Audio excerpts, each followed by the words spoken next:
Unveiling Assessment Criteria, a guide to understanding evaluations. Hello, everyone. Welcome to our English language learning channel.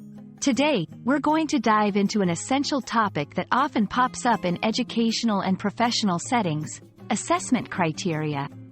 Understanding this term is key to grasping how evaluations are made in various contexts. So, let's get started and unravel the mystery together. Assessment criteria refer to the standards or guidelines used to evaluate the quality of work, performance, or competencies. These criteria provide a clear framework for both assessors and learners, ensuring that evaluations are transparent, fair, and consistent.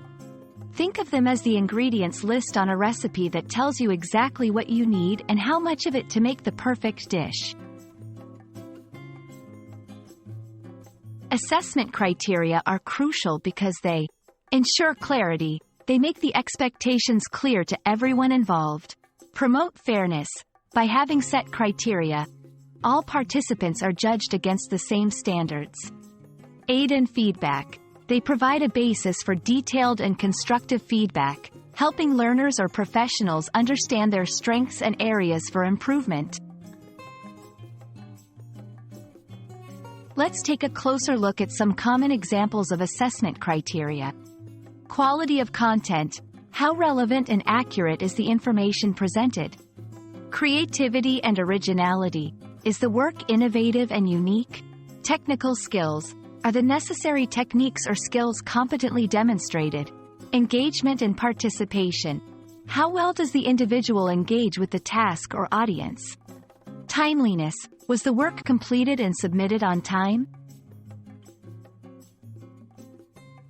To make the most out of assessment criteria, whether you're an evaluator or a learner, consider the following tips. Understand the criteria thoroughly before starting your task.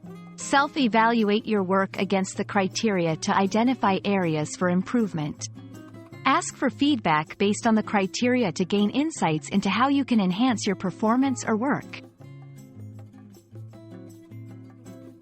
And that wraps up our exploration of assessment criteria. We hope this video has shed light on how these guidelines play a crucial role in evaluations, helping you better understand and utilize them in your learning or teaching journey. Remember, clarity in expectations is the key to success in any assessment. Thank you for watching, and we look forward to bringing you more helpful content soon.